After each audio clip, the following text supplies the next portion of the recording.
اس لیے میرے بزرگ دوستو عزیزو، صبر کے ساتھ تقوی اختیار کرو، کہ صبر کہتے ہیں اللہ کے حکم پر جمنا حالات کے مقابلے میں، اللہ کے حکم پر جمنا حالات کے مقابلے میں۔ دین پر آؤ گے تو حالات آئیں گے۔ عبداللہ بن حذافہ رضی اللہ تعالی عنہ اپنی جماعت کے ساتھ کام کر رہے تھے روم میں۔ روم کا بادشاہ نصرانی، اس نے عبداللہ بن حذافہ رضی اللہ تعالیٰ عنہ کو نصرانیت کی دعوت دی کہ آپ نصرانی ہو جائیں تو میں اپنی آدھی بادشاہت آپ کو دے دیتا ہوں۔ سنو دھیان سے، یہ فرمایا کہ نصرانیت پر تیری آدھی بادشاہت، تیری پوری بادشاہت مل جائے اور عرب کی ساری بادشاہتیں مل جائیں اور ہمیشہ کے لیے مل جائیں، اس سب کے ملنے پر صرف مجھ سے یہ کہا جائے کہ ایک مرتبہ پلک جھپکنے کے بقدر محمد صلی اللہ علیہ وسلم کے دین کو چھوڑ دو، ہمیشہ کے لیے نہیں، پلک جھپکنے کے بقدر اتنی دیر کے لیے چھوڑ دو اور یہ ساری بادشاہتیں تمہیں ملے گی ہمیشہ کے لیے۔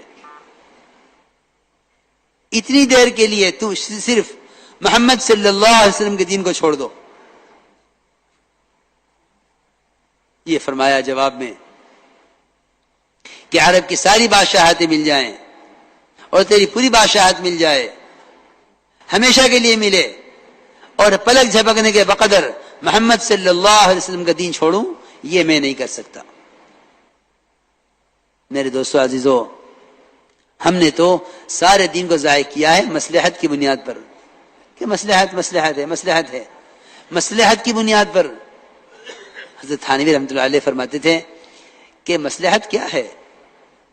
یہ مصلحت جو ہے نا، یہ اصل میں مصالحہ ہے، مصالحہ جس سے کھانا بنتا ہے، جتنا اس کو باریک پیسا جاتا ہے اتنی کھانے میں لذت ہوتی ہے۔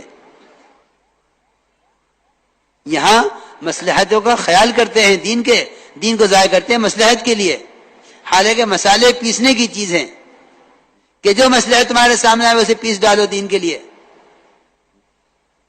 تمہارے دین میں لذت جب ہوگی، ورنہ دینی سمجھوتا کر بیٹھو گے، دینی سمجھوتا کہ ٹھیک ہے اسلام ٹھیک ہے لیکن حالات دیکھو۔ میرے دوستو عزیزو، اب حال یہ ہے کہ دو چار بات ہم آپ کی مان لیتے ہیں، دو چار بات ہماری مان لیجئے۔ ہمارا مطالبہ اسلام کے فرائض کا ہے، آپ کا مطالبہ غیروں کے طریقوں کا ہے، دو چار بات آپ ہماری مان لیں، دو چار بات ہم آپ کی مان لیں، اس طرح مل جل کے زندگی گزار لیں۔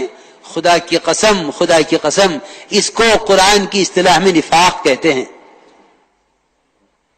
اس کو قرآن کی اصطلاح میں نفاق کہتے ہیں۔ استقامت اس کو نہیں کہتے کہ میں نماز پڑھ لوں، آپ روزہ رکھ لیں، فلاں زکوٰۃ دے دے، فلاں معاملے کا اچھا ہو جاوے، فلاں کے اخلاق بہتر ہو جاوے، اس کو اسلام نہیں کہتے، اس کو استقامت نہیں کہتے۔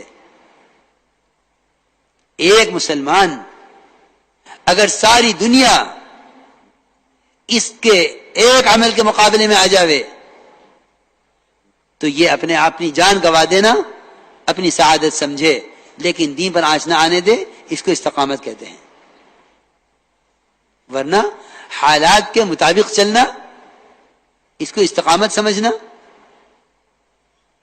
استقامت پورے دین پر چلنے کو کہتے ہیں۔ کسی ایک عمل کو پکڑ کر بیٹھ جاتے ہیں، کہتے ہیں کہ ہمیں استقامت ہے، نہیں، یاد رکھنا میری بات، کسی ایک عمل کو پکڑ لینا، اتنی استقامت تو منافقین میں بھی تھی، اتنی استقامت ان میں بھی تھی۔ استقامت اس کو نہیں کہتے، استقامت کہتے ہیں پورے دین پر چلنا حالات کے مقابلے میں۔ کیونکہ اللہ رب العزت نے قرآن میں منافقین کا حال بیان کیا ہے، قرآن میں منافقین کا حال بیان کیا ہے، اور یہ فرمایا ہے کہ لوگوں میں ایسے بھی لوگ ہیں جو کفر و اسلام کے بارڈر پر چلتے ہیں، نہ پورے کفر میں نہ پورے اسلام میں، کہ یہ درمیان کا راستہ بنا لو، اس راستے کا فائدہ یہ ہے کہ اگر حالات اچھے ہوں گے تو ادھر ہو جانا، حالات خراب ہوں گے تو ادھر ہو جانا. لکھا ہے مفسرین نے کہ یہ مدینہ منورہ میں آ کر رہتے تھے. اگر تجارت اور زراعت میں نقصان ہوتا تو کہتے کہ اسلام اچھا دین نہیں ہے، اور اگر نفع ہوتا تو کہتے کہ ہاں یہ دین بہت اچھا دین ہے. یاد رکھنا، دین کو دنیا کی برکات کے لیے اور دین کو اپنی دنیا کی خواہشات کو پورا کرنے کے لیے اختیار کرنا، یہ نفاق ہے، ایمان نہیں ہے. یہ نفاق ہے، یہ ایمان نہیں ہے. دین تو اللہ کا حق ہے، وہ ہمیں بھوکا رکھے، ننگا رکھے، دنیا کی کوئی چیز ہمیں نہ ملے.